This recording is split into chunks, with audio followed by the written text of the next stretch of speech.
Welcome everybody to our EduFuturism learning series. This one's on elegant design. What we're going to be talking about here is about how video game designers learn from mechanics, what they can elaborate on and pull from, what they're going to cut, what's not going well, what is going well.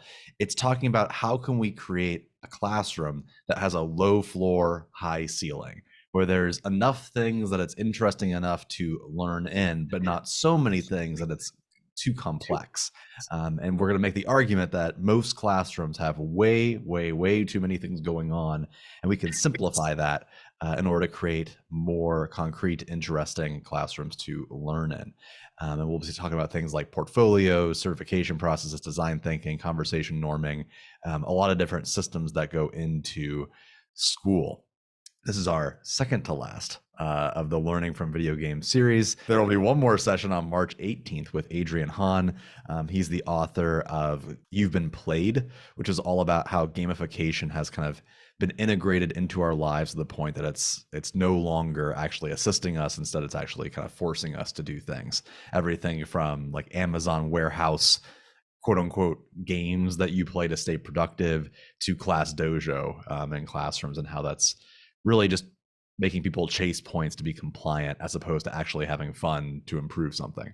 Interestingly enough, Adrian is the creator and co-founder of Six to Start, which is an organization that created Zombies Run, which is like one of the first like ARG type games that teach you how to exercise and kind of be productive in your exercising habits. So kind of an interesting approach to take there. But more on that as we get closer. As a reminder, this session, like all of our sessions, is brought to you by our donors. There's a huge list on here, but as always, we appreciate you all for making this possible. And everybody here knows how to use Figma. I'm just going to skip past that to save on time to explain for the video.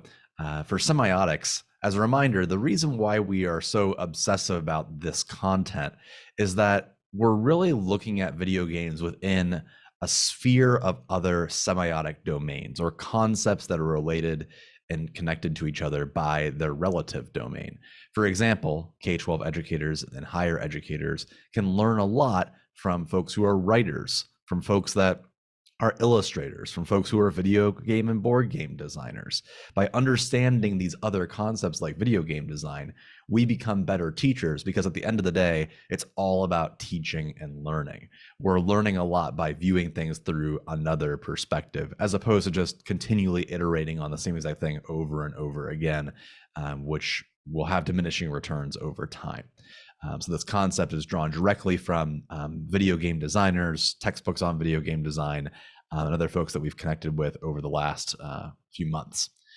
So with that said, we're going to jump into it and talk about elegant design, which in kind of a meta concept here, the presentation itself is quite elegant. It's relatively short, and we'll be talking about why that is and how it's going to work. So I'm just going to focus here on the section that says mechanics. So to just define our key terms, mechanics are the core systems or rules, in this case, that a player can take during a game. These are things that happen over and over and over again, and there's some kind of framework on how they work. They're separate from a concept called events, which are cutscenes, scripted content, storylines, or things that you do with the mechanics. So for example, in the video game Breath of the Wild or any Zelda game, you fight things with a sword. That's a mechanic. The idea of being able to fight things is a mechanic. In the exact same way that perhaps having a life bar, the fact that you can get hit and eventually your character will pass out, that's a mechanic. The fact there's a map in the corner, that's a mechanic. When we combine those things together and players start acting on those things, that leads to certain events that occur, judged by the rules of the game. To kind of lay that all out here on the bottom, mechanics, aka the rules, lead into the events that the player takes that causes them to have some kind of emotional reaction to it, whether that be something that you want, like they're joyful, or maybe they're like angry or upset and they want to like work harder, or perhaps they're bored or disengaged. And then all of that combined together is an experience. It's the experience that you had playing the game. To walk through kind of an example of what elegant design looks like in terms of mechanics, I'm going to go over here to the left side, reveal this. And we're going to use Breath of the Wild as an example of elegant design. So when you're playing through Breath of the Wild, even if you haven't played it before, the overall gist of the game is that you're a character, Link, the guy here on the upper left, and you're exploring this large world with the goal of essentially saving a princess. Very classic fantasy trope. And at the beginning of the game gives you some freedom to move around. Your mechanics consist of being able to run around. You can jump, you can climb, you can kind of swim. You can't dive down, but you can swim around. You can use weapons, and it teaches you about a variety of different weapons. And you can make some stuff. You can make some weapons. You can cook things. And it sets you up on this little tiny mountain range area where you can test all of those mechanics out. You can play around with them. And importantly, it's not scripting you, as in it's not like the game goes, here's how you run, here's how you jump, here's how you climb. And it just keeps telling you exactly what to do, and then you do it in that order. Instead, you're presented with a large open world where you see a cliff, and the only thing you can do is go up that cliff. That's the way that you progress, or else you're going to figure it out. And the second that you walk up to it, your character starts climbing it, and you're like, oh, that's one of the mechanics I can do in this game. So pretty much every cliff that I come to, I'm going to be able to climb. Then, as the game progresses, we add a few more mechanics. And you can see here, we're kind of a chart here. As you spend more time in the game, it introduces a variety of other concepts. Now, note, this probably isn't an exhaustive list, but in terms of the major mechanics of Breath of the Wild, there's about 6 more that are introduced. I'm not going to list all of them. This is everything from shrines and puzzles, which are things that you accomplish with the other mechanics, horseback riding, maybe you get some armor, additional powers. But at the end of the day, it's relatively simple. There's a giant open world of things for you to do. You're able to move around in a variety of different ways, and you attack stuff and solve puzzles. And that's the entire game. What makes it interesting is the combination of the different mechanics. So like in the quote unquote late game, after you've learned all of your mechanics and you've walked around for a while, you're just combining all of these different ideas together. For example, maybe you jump on a horse, you see there's a bunch of cool goblin guys running around that you want to beat up. You see the horse, you jump on it, you start attacking them, maybe you loot some, I don't know, like weapons off of them, and you upgrade them. I don't know. You're just combining a bunch of different mechanics you've already learned before, solely because that's what you want to do. It just seemed like something that you would want to do based off the mechanics that you've learned. Or perhaps you're fighting a boss in the game.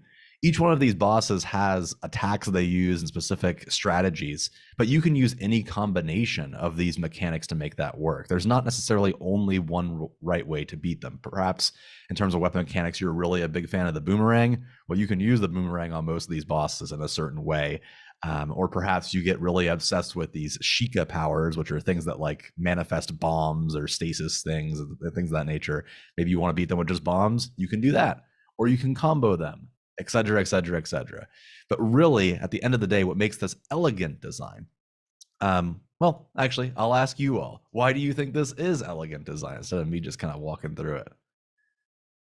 Even if you haven't played it before.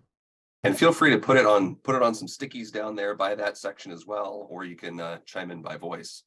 But I would also just add in here too, I'll signpost this little yellow blip over here too that says, as Link, as your character progresses throughout the game, as your skill level and as your ability and as you access those mechanics, as that increases, your autonomy and agency in the world increases over time too. So you can do more and be more capable in the world as you go through it. Just kind of an important thing to point out, that then by the end of the game, you are at your most versatile, your most powerful, and your most capable to have the most amount of successful interactions and actions within that big, wide open world. You can go anywhere, do anything, beat and fight any boss. So based off of the description here about mechanics, of these all being mechanics, and this is an example of elegant design using those mechanics, why do you think this is elegant versus something that would be not elegant? Building repertoire over time.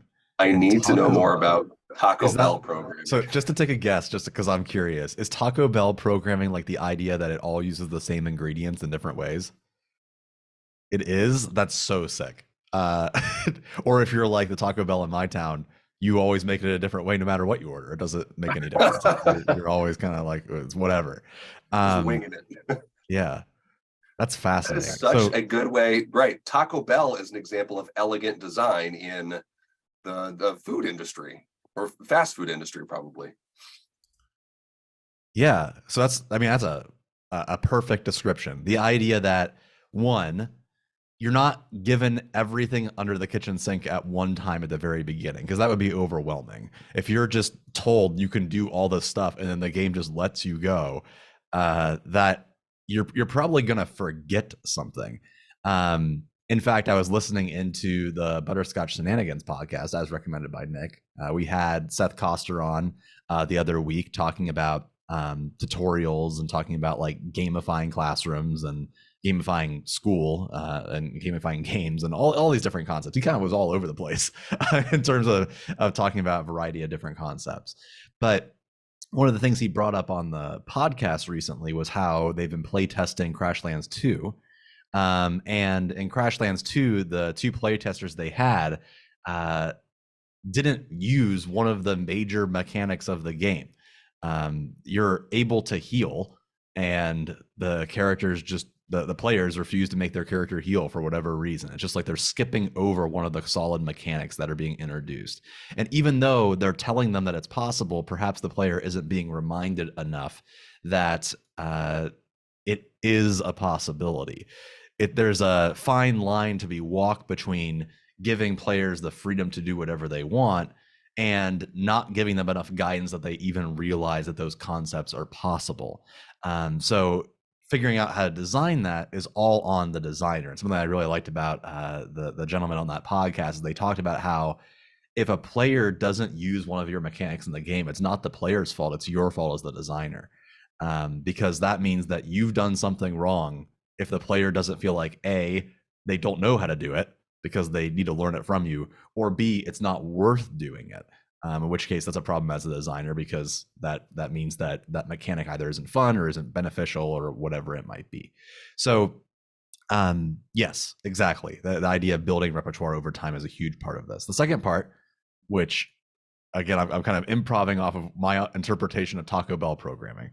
But the idea that really this is about making a bunch of different combinations of very similar things, right?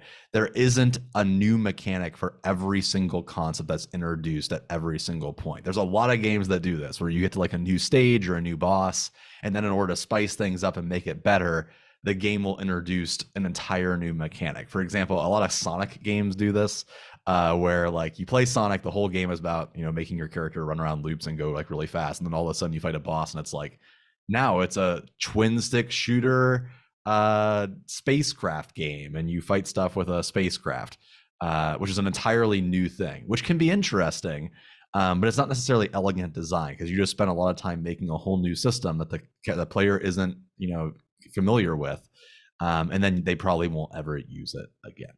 So cool. Yes, those are all examples of elegant design. Limited concepts, combinations of those concepts introduced over time. Perfect.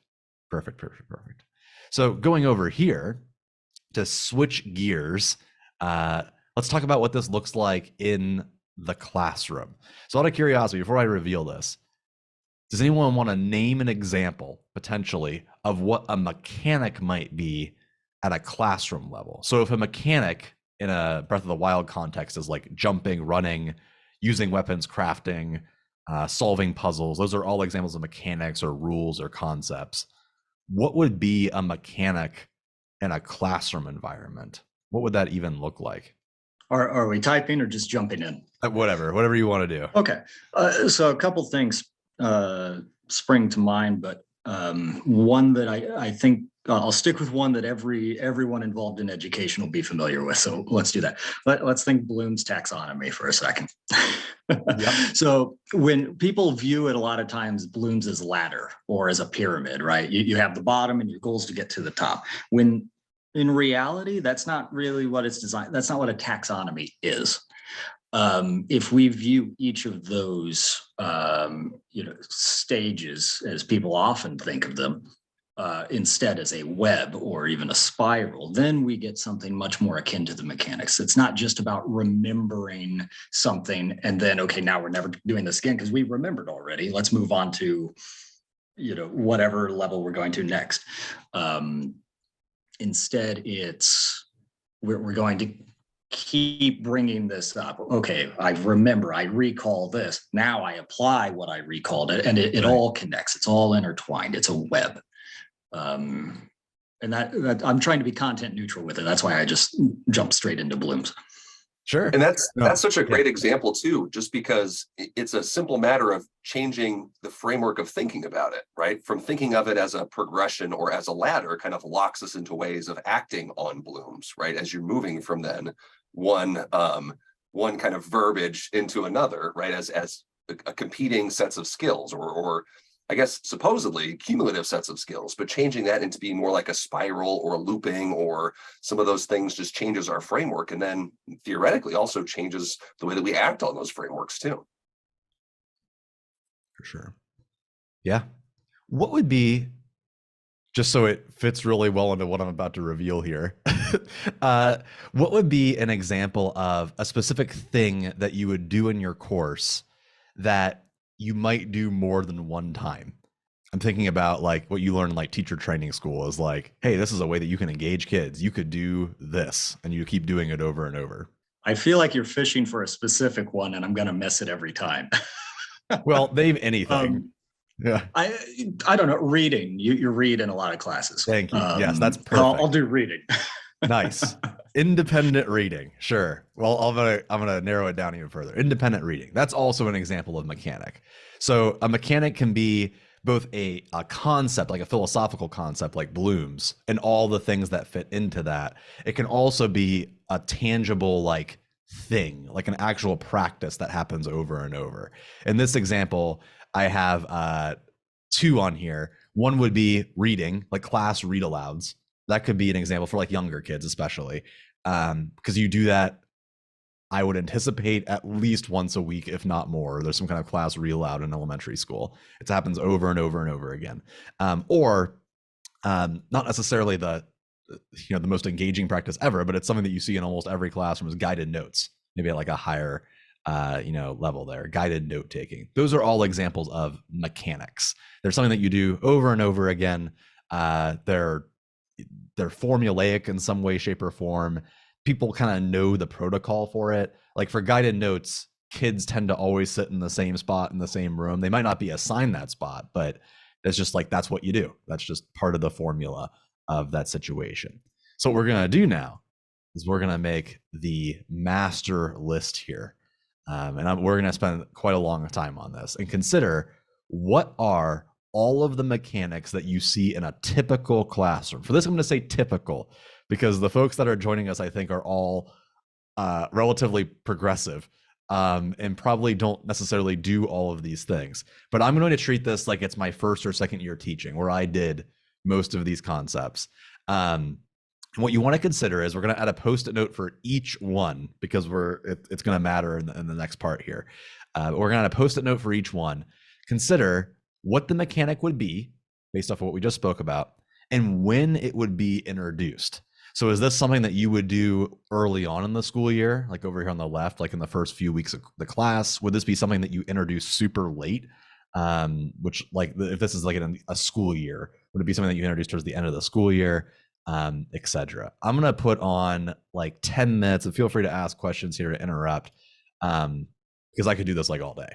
Just consider every single possible thing that you've seen in a class, in your own class, when it happened initially, and then we'll go from there. Before I put this timer on, do you have any questions about what I'm asking? Perhaps it's ambitious, but I wonder too if we could even just kind of start to think about these as categories too, to be like, hey, what are things that we're going to use as instructional strategies? Here's just like Zelda has its combat mechanics, right? Here are the weapons that you have. Here are the actions you can take. File those under combat. What could be, like instructional strategies, assessment strategies, engagement strategies, communication, behavior. I don't know. That could be an interesting part since we have 5 minutes over here. All right. So I mean, I think we generated a pretty healthy list here of a variety of different concepts. Just to briefly go through them, I think initially, and you'll kind of see the point here in a second as we go through examples of non-elegant design. You can see there's a lot of stuff going on. I think this is only a short list. I think if we actually went through a typical classroom day to day, there would be arguably probably twice as many different types of activities that occur at any point. But just to briefly go through them, we've kind of developed this now into 3 different categories. We have the instruction category, behavior management / like discipline category, and then the assessment category. So in terms of instruction, we have everything from like different types of lectures, so lectures of flipped classrooms, worksheets, kind of different techniques. So think, pair, shares, web quests, bell ringers, jigsawing, Socratic seminars, guided notes. I think back to, I don't know if this was true for you all, but when I graduated from college, they handed me like the sheet of paper that had probably 40 different instruction techniques on it. And the idea was to mix things every single day, that you're supposed to pick one of those, and that's what you would do, as opposed to just like lecturing every single day. It was a little bit more creative. All that kind of stuff, those different things that are designed to hook you in to do something different. If we kind of flow this down here in terms of assessment, we have projects, which is kind of like in both categories. It's both a assessment technique as well as a thing that you do in class, because it's kind of like the process is the product in that case. But then that builds into rubrics being used. You have self-assessment, peer assessment, group assessment, teacher assessment, grades and homework, exit tickets, extra credit, and then you have portfolios, flash talk, show and tell, blogging, exams, and all the different types of questions that appear on exam. Like, are you the teacher that gives the all multiple choice so it's easier to grade? Do you give the blue book style and it's too much writing? Like, there's so many different ways that you can formulate a test depending on how you want to make it work. And then you have behavior management techniques. So you have everything from PBIS and bathroom passes and tardies, move your card. Man, I completely forgot about that one. So like the green to the yellow to the red, and then like everyone sees it too. I have like horror. I still remember that. I still remember moving my card in elementary school, and it's been quite a while. You have slant on there, which I'm struggling to remember the entire acronym, but you know, the idea you're keeping your eyes on the teacher straight up, tracking with your eyes, etc. Pretty much used across every behavior as principal. Raising your hand to speak. Hey, Lanks, welcome. And that kind of summarizes it here. So to kind of catch us all up, we have, and Nick, I don't know if you're the one that added these in here. Oh yeah, yeah, I can speak to them. Go. Sorry. Okay.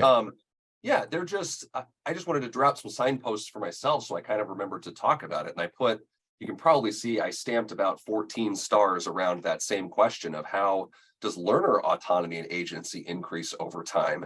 And maybe there's some connection there to the declining student engagement in school over time. I don't know why this source has Estonian students, but it's really interesting that the experience of students in Estonia, actually, they become more engaged, probably as they are able to understand, master, right? They increase their capabilities, their autonomy and their agency within the school system allows them to be, you know, more engaged and to do more in the world. And I also dropped up above that then, kind of thinking for me then about those 3 principles of self-determination theory that all lead to intrinsic motivation. And one of those keys being autonomy, the feeling that one has choice and willingly endorsing one's own behavior. Of course, I had also mentioned in those assessment, behavior, instruction strategies, they tend to actually become more narrow and out of student control as they actually age through US school systems. It seems like it should be the opposite.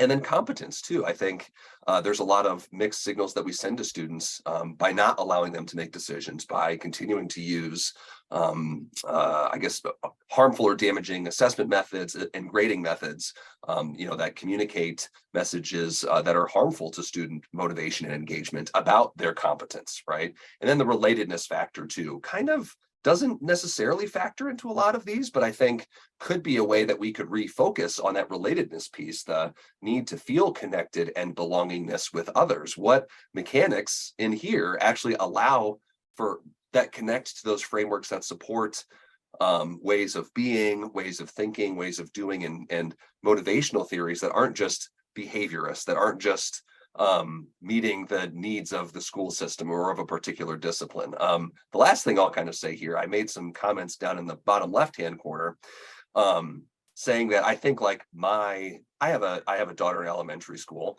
I think she, as a second grader, has a lot more autonomy in terms of how she decides to exist and be in her life and in spaces over the course of her school day than like a high school student does.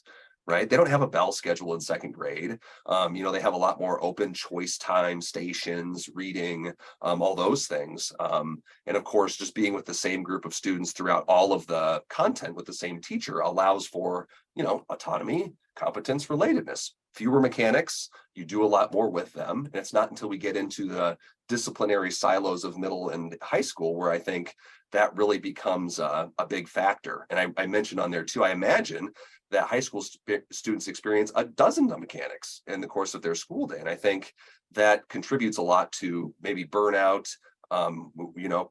cognitive load.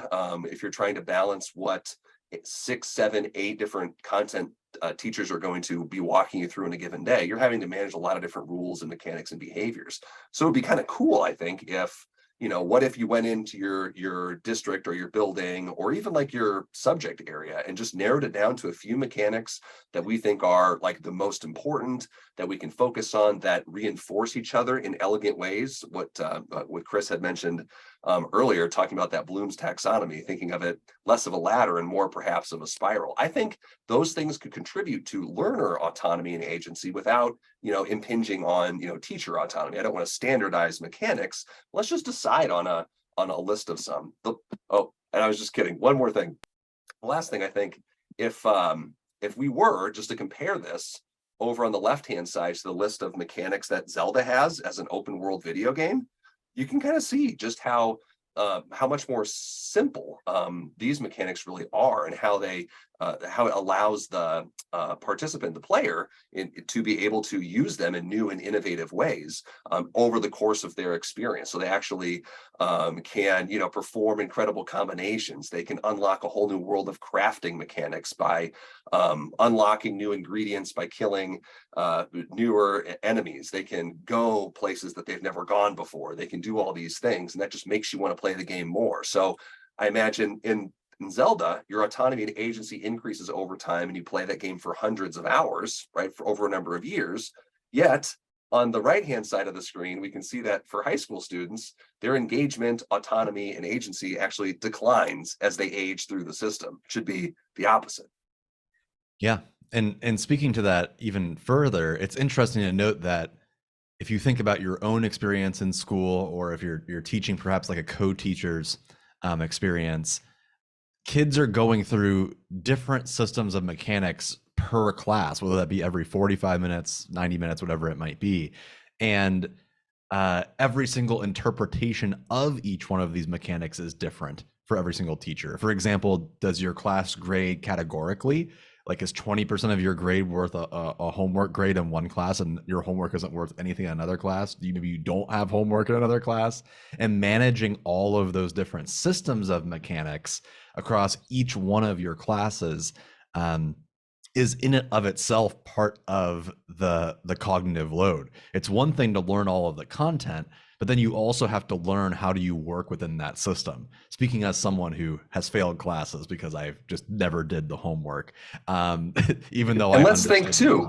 Yeah. Let's think too about the control over the use of those mechanics is probably in the hands of how many teachers over the course of the day, right? To say like, today we are going to use, it's very prescriptive is what I'm trying to say, right?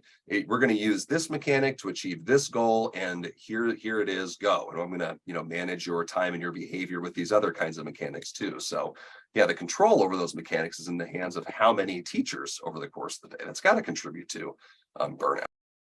Right.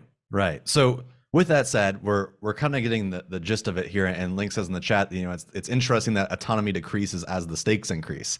So as we focus more and more, I hear a lot about like college and career readiness. We tend to clamp down and decrease student autonomy with the idea that there needs to be more control so that students are put on a pathway. assuming that that pathway will take them to a means of success. And as we're talking about mechanics here, it is interesting to know, as Nick just said, well, if we compare all of these different things that are going on with any student's day generated by 4 or 5 people, let alone the 10 to 20 that might be typically in a school building, doing a bunch of different things per grade level. To Breath of the Wild, there's much fewer. So let's talk about, well, what isn't elegant design when we talk about, well, what is a terrible video game? What would a video game look like if it were made like a typical school makes a school day? And honestly, I know Nick and I could not come up with a better example than this game, and many people didn't play it for obvious reasons, which is Balan Wonderworld, which this game was a very hyped up game for the Switch. And if you haven't heard about it, probably because it sucked. Balan Wonderworld is co-created by the creator of Sonic. It was his first new IP in like 10 or 20 years. And people assumed like, man, this is going to be a big release. So I'm going to describe this to you, as most people didn't play it. There's a hilarious video that will be linked in the bottom part here. That's people actually playing this horrific game. So the idea is that it's a lot like a 3D Mario or Sonic game. You play as a character who can run around a game world. There's levels. You jump through them, and your goal is to get to the end of the level. They're all the same. There's 2 levels, and then you fight a boss. And then you go to the next one, there's 2 levels and a boss, and you run around. But the overall idea of this game is that it's supposed to be very elegant. There's only one button in movement. So there's the A button and movement. There's no other buttons. That's literally the only buttons that you can press. So to compensate for the fact that there's no jump button, there's no run button, there's no specific button, your character grabs costumes. There are a hilarious number of costumes, which the idea would be like, hey, I can be a fox. And I'll showcase more examples here of different costumes. There's like a rabbit, there's a laundry machine, there's a vacuum cleaner. And depending on what costume you have, depends on what move you can use. So for example, the fox can jump and spin, or the rabbit can jump super high. If you're familiar with the video game like Super Mario Odyssey, kind of a similar concept to how Mario throws his hat on things and you can use abilities, except you can't use any of the other moves like Mario can do, like jumping or running or spinning, etc. So in Balan Wonderworld, the idea is you go through stage by stage, you get little costume abilities like Kirby, as Chris says in the chat as well, and you kind of jump through the level. So at the beginning, you have a pretty simple number of mechanics. You have traversal. You learn running and jumping through the costume. So even though it's not by default, you do learn how to do it pretty early on because you'll get a costume that can do it. You learn about costumes and abilities. And then you have these stages that you go through. Note that these are all different stages. They kind of all look the same, which is another issue with the game, but that's besides the point. All right, so you kind of go through these different stages and you kind of make that work. Then introduced over time, we have quite a few number of mechanics, which would make you think that it's quite elegant because there's really not that much going on.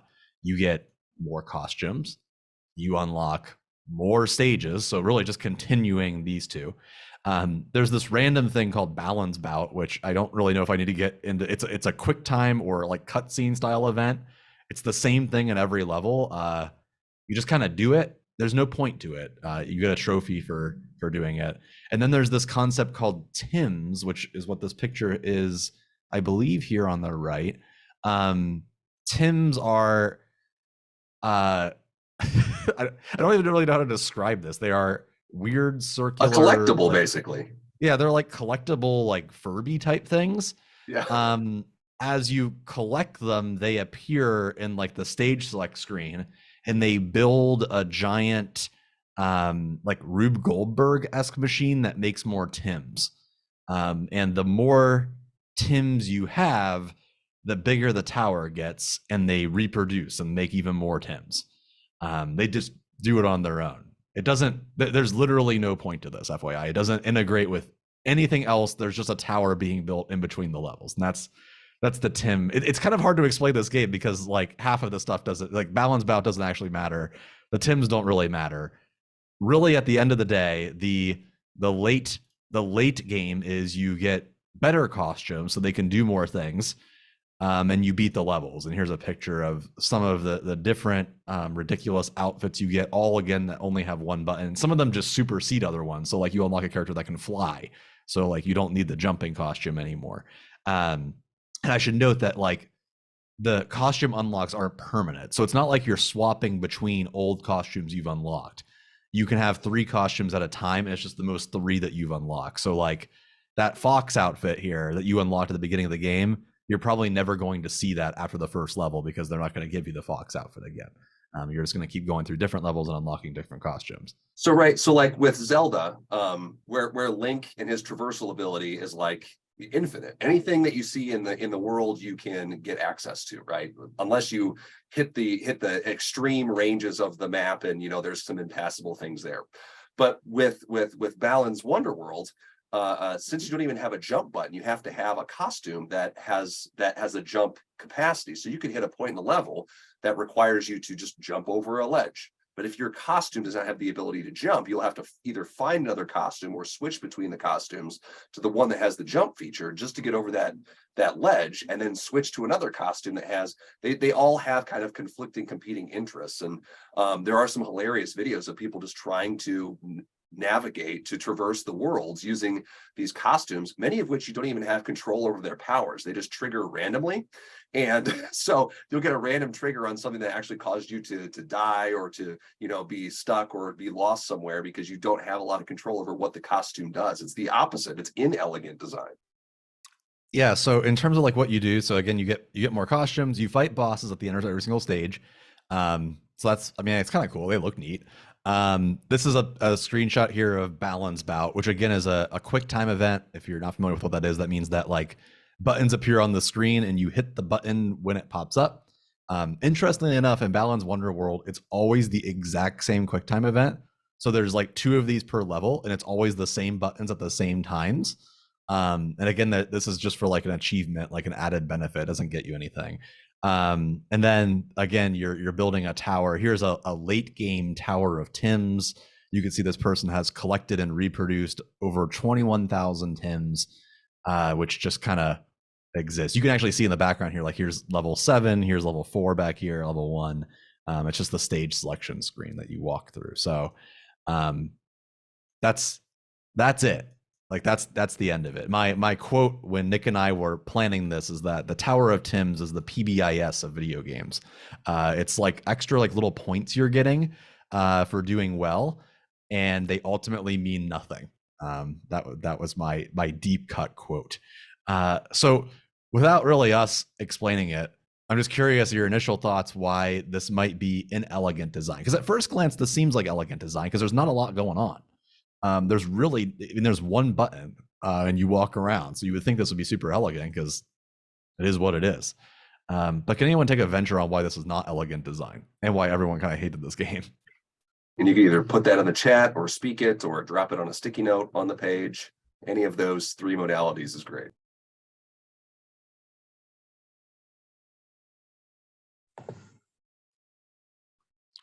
Well, it sounds like I'm not familiar with the game, but it sounds like you don't really have control over anything. Like your interaction with the mechanics is very hand-holdy in the sense that there's not much player input. It's just you're kind of on a ride, in which case, why not just watch a movie? Exactly. It's like scripted, right? Because if the only way that you can progress in the game is by using a specific costume, that means the game has to give you that costume, which means you're really just walking up, finding the costume to progress, then hitting that button. And that's kind of it. It's just on rails. And Ryan put here in the chat, I don't know if you saw this, Chris, but he wrote, defies flow states and acquisition of repertoire. So it actually impedes on, right, what we were saying, your ability to get immersed in the game, because you're constantly fighting the mechanics of the game to be able to progress. You have to fight the game and figure out what the heck it is you're supposed to use next, instead of, right, that acquisition of repertoire and be able to kind of unleash that repertoire in new and creative and innovative ways to improve your character's ability in the environment. Great point. Right. It builds into the main issue with this game, one of the many, which is there's no cohesiveness between the different mechanics. because you're always changing your abilities and always getting new costumes, you're not getting moves that you get to use over and over again and then applying those to new scenarios. Instead, you do something once and then you give up on it and then you do something different. And you just do that over and over again. And the other mechanics that do exist, Balan's Bout and the Tims, have nothing to do with the rest of the game. So it's just kind of like they're just completely disconnected. As Chris says in the chat, I think that's honestly a perfect description, which is this is literally Bloons as a ladder. You're doing one thing, and then they give you a slightly more complicated version of the same thing, but you're really doing the exact same thing at the end of the day. You're just introducing new things with little complexity gain over time. And as Link says, the point of reducing mechanics is maintaining functionality while reducing redundance. It's not about the amount of buttons. They kind of missed the point. That's a perfect example. If you look back over here at Breath of the Wild, yeah, there's not that many mechanics, but what makes the game interesting are the combinations of the mechanics. They become highly complex because of all the different things that you can do, and they all connect together, which makes an incredibly low floor, high ceiling experience. You can play this game and just kind of know the basics and get around, it works, but you can also become a master of this game if you know all the different complexities on how they all attach together. Balan's Wonderworld back over here doesn't even give you the opportunity to combine the things. It's just like they exist, and it's as Chris said earlier, it's on rails. You're just kind of going through each section. So based off of what we had stated here in the center in terms of like time in school over time and all the different events, would you describe a typical classroom as more like a Breath of the Wild type experience, or as more of a Balan Wonderworld experience? I think it's similar to Wonderworld, because you are kind of forced into these mechanics. Like you get assigned this new classroom with these new rules, and then you have very low autonomy on how to interact with this world. And then the only thing that changes, as I said before, is the amount of stakes. So you have this costume, you are meeting a boss now, but you still cannot choose what you do. Exactly. Yeah, it's like all provided to you, right? Like it's like, hey, here's the thing, and here's what you got to do in order to beat it, and then you do it, and you go on to the next thing, right? In the exact same way, too, consider how many of these different mechanics that exist in the classroom that are one and done. I think a lot about concepts like think, pair, share, or the jigsaw method, or flipped classrooms, which are things that you encounter perhaps like for a few weeks randomly in first semester, and then it's the end of the year, and then it's like, remember that time we did that web quest? And everybody's like, I have no idea what you're talking about. That was like 7 months ago, right?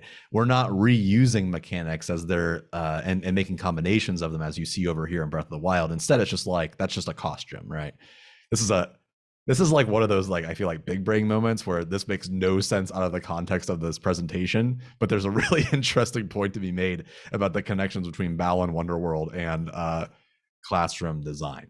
Yeah, it's the difference over here between, say, doing projects where you just accumulate a bunch of different ways of acquiring content knowledge, right? Like, let's make a newspaper about the topics related to the Industrial Revolution. It's like, are we ever gonna make a newspaper again? Are we going to need to know how to, do types and editorials and all these things? Like, really, what are we learning there? Well, we're not really learning anything. We're just using it as a novel way to access this particular piece of content.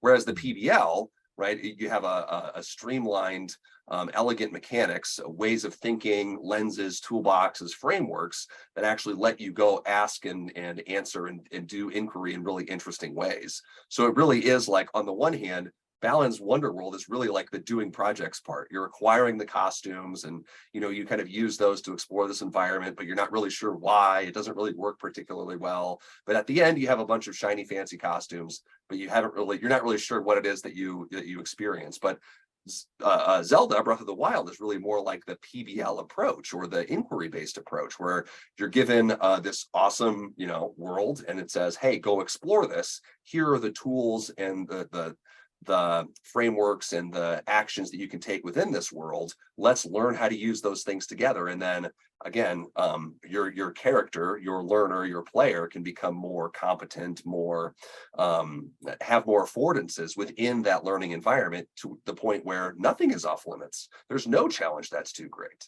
It lets you get into that flow, it lets you build upon that repertoire, to build on a couple things Ryan was saying earlier. So, I mean, yes, all of that and more.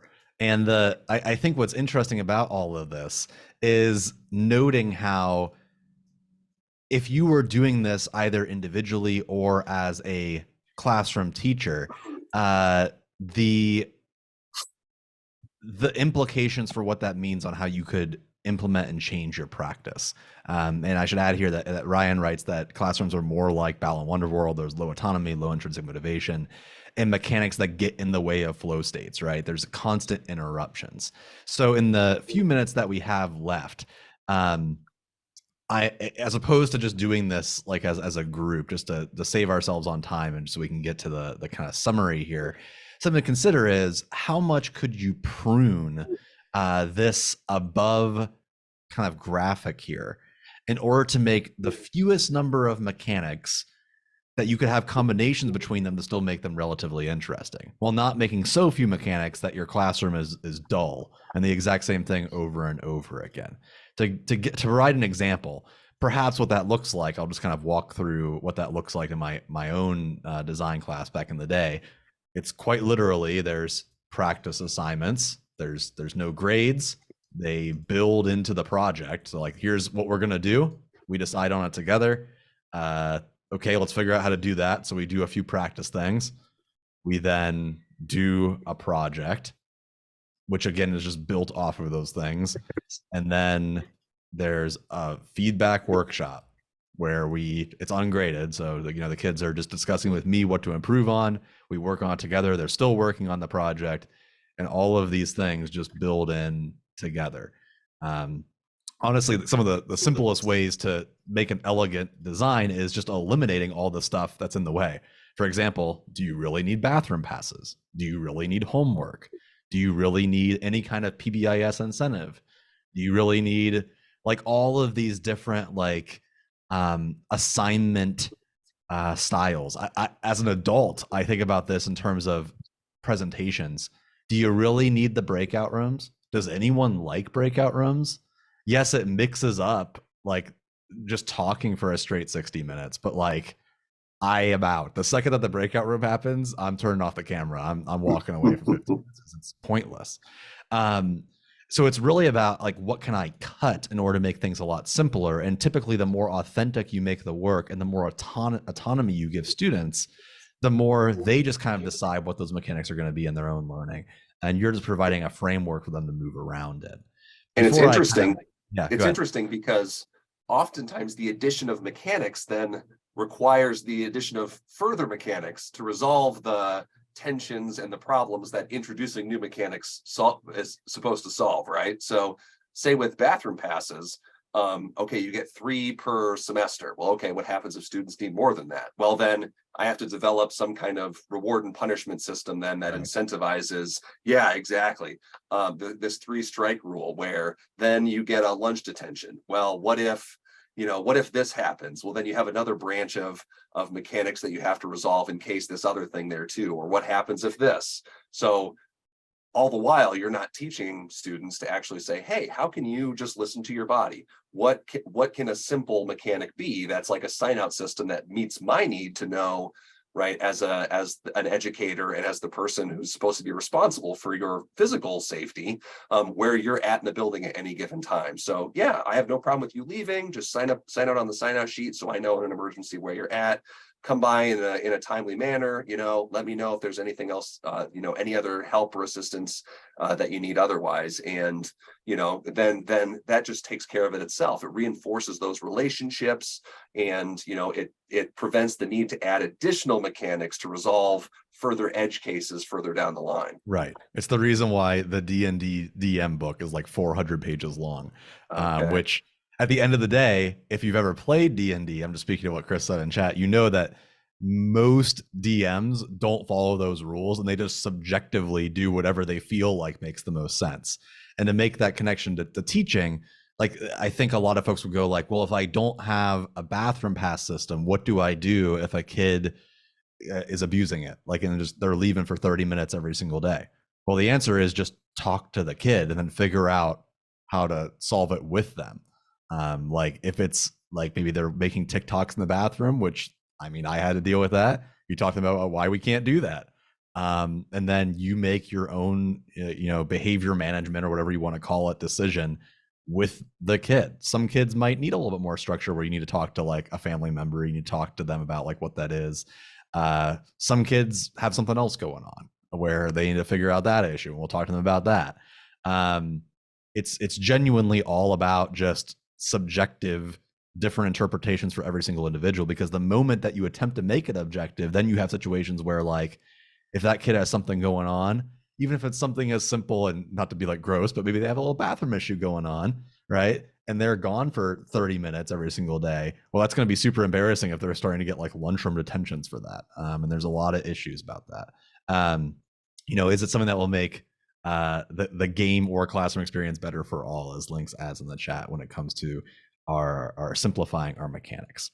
So this activity is actually found in, and I'll kind of go down here, is found inside our Design for Change resources. You can go in there. There's a version for schools or for individuals that comes pre-populated with got 100 different like mechanics that might exist, with the idea that you could actually simplify it for yourself and consider what that looks like.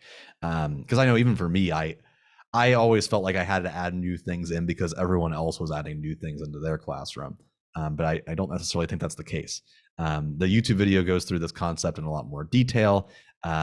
Again, join us for March 18th from 11 to 12 p.m., slightly different time. We'll have Adrian Hahn on, author of that book. He's just going to talk about gamification in general and how that relates to classrooms.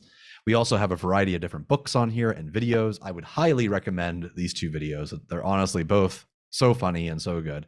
The first is just a group of people playing Balan Wonderworld. It's kind of like watching a bad movie. You're kind of intoxicated by how bad it is, because we didn't even get into the storyline, which you can only learn by reading the novel, or some of the questionable like design decisions. And then finally, the idea of like why Breath of the Wild is well designed and what that looks like. Finally, if any of you want to come to Columbus on Saturday, there is a conference on Saturday with Pasi Sahlberg with Holistic Think Tank, as well as our soon-to-be announced content for our virtual conference on July 24th. So we appreciate you all being here. This has been great, as always. Chris, Ryan, Links, we appreciate you being here. It's been awesome. And we will talk again really soon. So thank you, everybody. Have a good one. And yeah, see ya. Take care, all. Have a good week. There's that. Done. See ya. Bye-bye. Links. Hop on the bus. All right, we'll see you in a little bit.